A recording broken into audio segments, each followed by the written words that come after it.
Elon Musk was pacing the Tesla Gigafactory floor when the email first hit his inbox. His assistant, Marla, flagged it as urgent and unbelievable, which for Elon was usually just another Tuesday.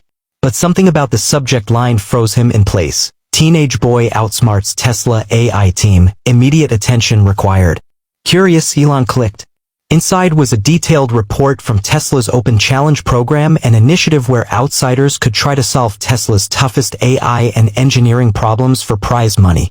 One problem, labeled Black Swan, had been unsolved for 3 years. Thousands of the brightest minds, MIT grads, Nobel laureates, even former NASA engineers had tried and failed. But now a 16-year-old from Montana of all places had cracked it. His name was Liam Carter.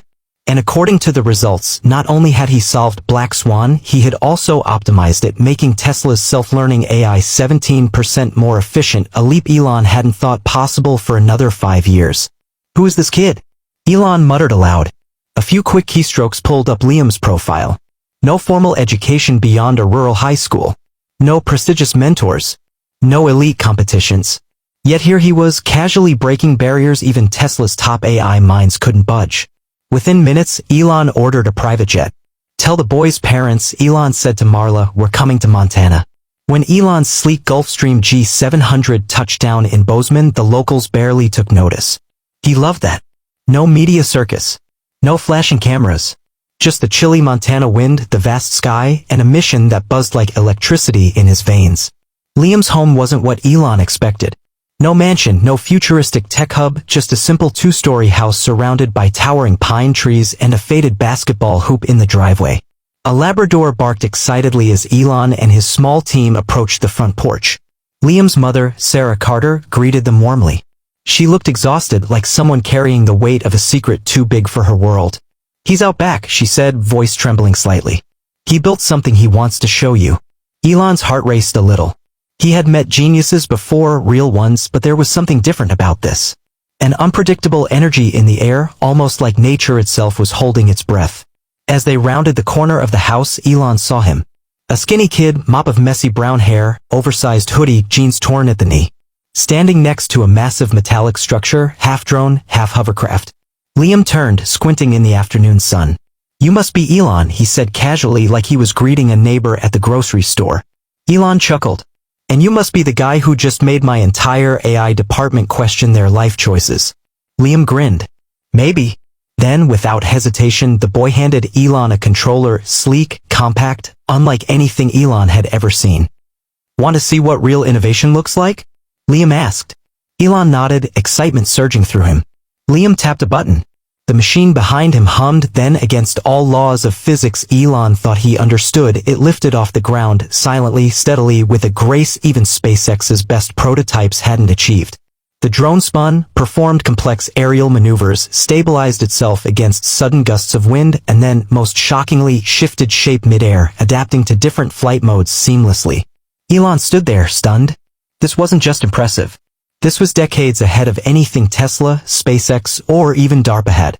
How had a teenage boy with no labs, no billion-dollar teams, no Ivy League education built this? Before he could find words, Liam tossed him a tablet. You're gonna want to see the math too, Liam said, smirking. Elon's fingers flew over the tablet, absorbing line after line of code and schematic diagrams. His mind, used to consuming massive information at lightning speed, was actually struggling to keep up. It was that advanced. Liam, Elon said finally, eyes wide, voice almost reverent, this could change everything. Liam shrugged. That's the idea. For the first time in a very, very long time, Elon Musk, the man who wanted to colonize Mars, electrify Earth, and implant chips in human brains, felt something he rarely did. Humbled. And this was just the beginning. Elon couldn't sleep that night.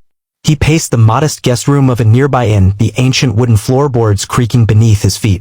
His mind, normally a roaring engine of ideas, now churned in chaotic, unstoppable spirals. Liam Carter wasn't just another prodigy. He was something altogether different. A new species of intelligence. At sunrise, Elon made his decision. Set up a meeting, he told Marla over the phone. I want to offer Liam a direct job at Tesla. No bureaucracy. No board approval needed. An hour later, Elon found himself back at the Carters' home. This time, he didn't come empty-handed. He brought a thick envelope, a personal offer that would make any CEO weep with jealousy, and a small black box containing a prototype Tesla Neuralink device, something the public hadn't even heard whispers about. Sarah Carter greeted him again, looking nervous. Inside, Liam was already waiting, seated at the kitchen table, a cup of steaming black coffee in front of him like he was preparing for a serious negotiation. Elon liked that. Cutting through the formalities, Elon laid the envelope on the table. "This is a golden ticket," he said. "A position at Tesla and SpaceX combined. You'll have your own lab.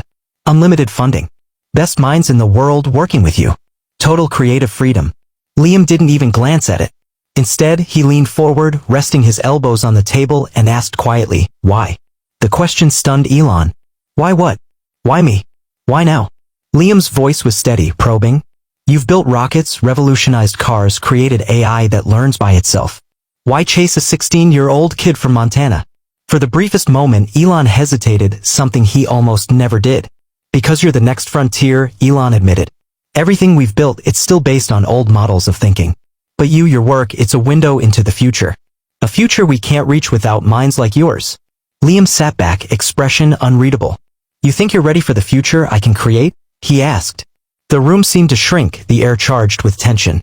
Elon smiled thinly. "Try me."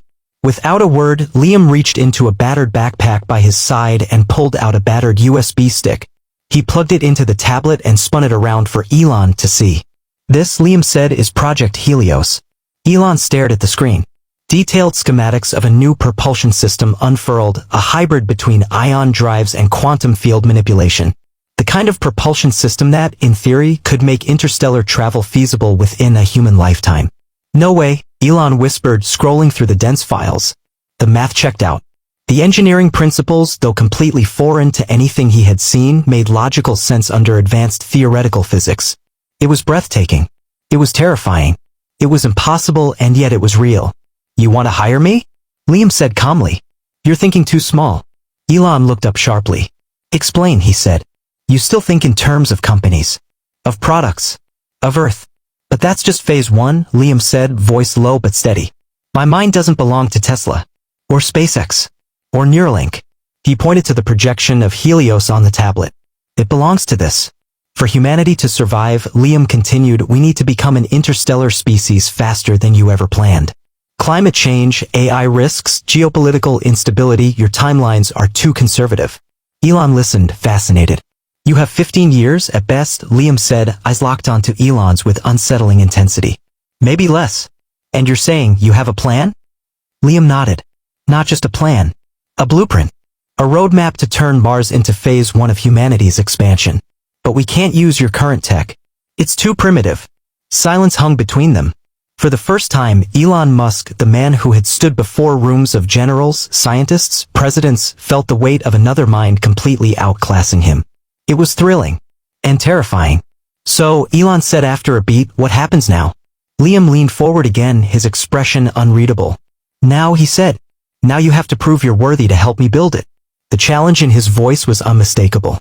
And Elon, despite every instinct screaming that he should be the mentor, the guide, the leader, accepted. Because deep down he knew. This boy might just save humanity. Or destroy it. The very next day, Elon invited Liam to SpaceX's private facility in Texas Starbase. It was a far cry from the quiet forests of Montana. Towering rocket assemblies stretched into the Texas sky, massive machinery rumbled day and night, and engineers buzzed like bees in a hive. It was Elon's playground. It was his kingdom. Yet even here, among humanity's greatest engineering marvels, Liam looked completely unfazed. As they walked across the launch pad, Elon turned to Liam. "You said I need to prove myself," he said, half joking, half serious. "How do you want me to do that?" Liam glanced around casually. "You have an orbital launch window tomorrow, right?" "Yeah. Starship test flight." "Good," Liam said. "I'm going to override the flight software. I'll rewrite it tonight. Tomorrow, if you trust me, you'll launch with my code running your systems." Elon almost stopped walking. "You're kidding," he said, searching Liam's face for any hint of humor. "I'm not," Liam said, totally calm. "Your software is good, but it's not optimized. There's a 24% efficiency gain you're leaving on the table." Elon's mind raced. SpaceX's flight software wasn't just good, it was battle-tested, engineered by hundreds of the world's top aerospace coders. If they messed up even a single line, the rocket would become a $2 billion fireball. And now a 16-year-old wanted him to scrap it all, hours before a major test flight? Elon grinned wildly. All right, he said. You're on. His engineers, predictably, freaked out. You can't be serious, cried Jim Hovell, SpaceX's flight director. This is insane, shouted Marla over comms. We're risking everything. But Elon held up a hand, silencing the room. We didn't come this far by playing it safe, he said. If Liam's wrong, it's on me. Reluctantly, the team gave Liam access to the command systems. He sat alone in the glass observation deck overnight, headphones on, fingers flying over the keyboard. Lines of new code poured out of him, elegant and dense, laced with predictive algorithms that danced far beyond anything the SpaceX engineers had imagined. At dawn, Liam stood and stretched, exhaustion etched across his young face. It's ready, he said simply. The launch countdown began. T-minus 120 minutes. Technicians hustled, checking and rechecking systems. Engineers stared at monitors, sweaty palms hovering over kill switches. The rocket, Starship Prometheus, gleamed under the rising sun. Elon and Liam stood side by side in mission control as locked on the main screen. T-minus 10 seconds, the voice crackled. The final sequence engaged. No turning back. 3, 2, 1. Ignition. The Earth shook violently. Flames roared from beneath the rocket as it strained against gravity. And then, liftoff. A perfect, smooth ascent. Gasps filled mission control. The rocket wasn't just performing well, it was better than it had ever flown before. Stabilizers responded in milliseconds.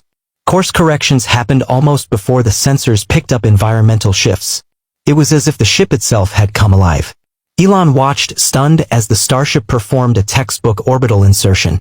For the first time in SpaceX history, a Starship reached orbit with zero mid-flight corrections needed. Fuel efficiency reports scrolled down the monitors, a full 22% savings compared to previous flights. The room erupted into cheers. Tears welled in some of the engineers' eyes. Marla, pale and speechless, simply sat down and stared at the screens. Elon turned to Liam, who watched the celebration with a faint, knowing smile. You did it, Elon said, clapping a hand on his shoulder. Liam shook his head. We did it. But this is only the beginning. He pointed at the live feed showing Starship Prometheus orbiting Earth, glittering like a diamond against the black velvet of space. Imagine that, but at Jupiter, Liam whispered. Or beyond. Elon grinned. For the first time, dreams that once seemed impossible, interstellar colonies, true spacefaring civilizations, felt tangible. And standing next to him was the boy who could make it happen. The success of the Prometheus launch sent shockwaves through the world. Within hours, headlines flooded every major news outlet. Teen genius rewrites space travel overnight. Elon Musk's secret protege revealed. Is humanity's future in the hands of a 16-year-old? Everyone wanted a piece of Liam Carter. NASA officials called, offering internships and research grants. The Pentagon requested a private meeting. Even world leaders, the Prime Minister of Japan, the President of France, sent invitations for scientific discussions. But Liam politely declined them all. He wasn't interested in being paraded around like some prize-winning racehorse. He had bigger things in mind. And that worried Elon. One evening, as they sat atop the Starbase command tower looking out over the ocean where the stars shimmered like diamonds, Elon decided to press him. What's your real plan, Liam? He asked quietly. Liam didn't answer at first. Instead, he stared up at the sky, lost in thought. Finally, he spoke. You know the Fermi paradox? Liam asked. Elon nodded. Of course he did, the puzzling question of why, in a universe so vast, we haven't encountered intelligent alien life yet. What if the reason, Liam said, voice low and serious, is because once a civilization reaches a certain level of technological development, it self-destructs? Elon stiffened. And what if, Liam continued, turning to meet Elon's gaze, that destruction is engineered by something out there? For a moment, the night seemed colder, the stars less welcoming. Engineered. Elon echoed. Liam nodded. I found patterns in the cosmic radiation during my earlier experiments, he said. Signals buried in background noise. Too complex to be natural. Like breadcrumbs left behind. What kind of signals? Elon asked, heart thudding in his chest. Warnings, Liam said simply. Warnings from civilizations that didn't make it. Elon sat back, stunned. If you're right, Elon said slowly, then humanity has a deadline we didn't even know existed. Exactly, Liam said. And you're saying Project Helios, the new propulsion system, it's not just about reaching Mars. It's about escaping before it's too late. Liam nodded again, his face deadly serious. We're not alone, Elon. And we're not safe. Not even close. The gravity of it all sank into Elon's chest like a stone. The genius before him wasn't just smarter than Einstein. He was humanity's last hope. And he wasn't building rockets for exploration. He was building lifeboats. Suddenly, every decision, every risk Elon had taken to support Liam made perfect, terrifying sense. You said earlier I had to prove myself, Elon said, his voice steady now. I did. What's next? Liam looked at him, a flicker of sadness crossing his young face. Now, we need to build Helios 2, he said. And we need to do it without governments, without corporations, without anyone who would slow us down. Elon laughed softly. You want to build a private starship fleet? No, Liam said, standing up and staring at the stars. I want to build an ark. For a moment, Elon followed his gaze. The stars no longer looked beautiful. They looked hungry, and Elon knew, whatever future awaited humanity among them, it would be nothing like anyone had ever imagined. Within days, Elon and Liam secretly began assembling a team of the best minds from around the world.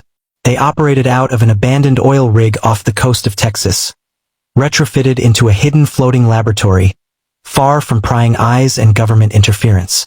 They called the project simply Arkansas. Unlike Starship, which was designed for Mars, Ark was different. It wasn't built for landing anywhere. It was built for endless travel. A self-sustaining city in space that could roam the stars for generations if needed. Liam poured everything into the design. An antimatter propulsion prototype, zero-point energy reactors, biologically engineered gardens that could recycle oxygen and food indefinitely, and radiation shields unlike anything the world had ever seen. The Ark would not just carry humans. It would carry civilization itself. Meanwhile, strange things began happening around the world. Observatories detected unexplained gravitational anomalies near the edges of the solar system. Satellites blinked out of existence without warning. Deep space probes returning data filled with unknown energy signatures. Governments panicked. Talks of new space defense programs filled the media. But they were too late. Whatever Liam had detected was already coming. One night, 6 months after the Prometheus launch, Elon stood with Liam on the Ark's observation deck. The ship was nearly complete, floating in orbit above Earth, cloaked from detection by advanced stealth systems. Below them, Earth spun, beautiful, blue, fragile. You think we can save them? Elon asked quietly. Liam didn't answer immediately. He stared out into the darkness, where telescopes had picked up strange, fast-moving objects slipping into the outer solar system. Finally, he said, "We can save some." Elon's heart clenched. He had known, deep down, that there wouldn't be enough time or space for everyone. They would have to choose. Scientists, engineers, artists, philosophers, the seeds of a new future. It was a burden no one should have to bear. And yet, a 16-year-old boy bore it without complaint. Suddenly, alarms blared across the Ark. Unidentified object inbound, came the calm, robotic voice of the ship's AI. Collision course. Impact in 72 hours. The unknown had arrived. Earth governments scrambled to respond, missiles, defenses, warnings. But it was like throwing pebbles at a tsunami. The Ark had to launch now or never. In a flurry of activity, chosen passengers were ferried up from secret launch sites. Families cried as they said goodbye to loved ones they knew they would never see again. Cities below, unaware, continued their bustling lives, oblivious to the silent exodus happening above them. At the final hour, Elon stood before the control console. One button. One ignition sequence. One last chance. He looked at Liam. Are you ready? Liam nodded. Elon hesitated, just for a moment, thinking of Earth, of everything they were leaving behind. Then he pressed the button. Engines ignited with a silent roar, and the Ark began to move, slicing through the blackness of space like a knife through silk. Behind them, a brilliant flash illuminated the Earth. Elon watched in stunned silence as the unknown object, a massive, hive-like structure, entered Earth's atmosphere and shattered the sky. Fires erupted across continents. Tsunamis swallowed coastlines. The planet trembled as ancient mountains collapsed into themselves. The end had come, and they, the lucky few aboard the Ark, were humanity's last survivors. As Earth faded behind them, a sob caught in Elon's throat. But Liam, ever calm, placed a hand on his shoulder. "This isn't the end," he said. "It's the beginning." Ahead of them lay the stars, vast, uncharted, dangerous, but also full of hope. A new world. A second chance. A future not given but earned. And at the center of it all stood a teenage boy, smarter than Einstein, carrying the weight of an entire species on his slender shoulders.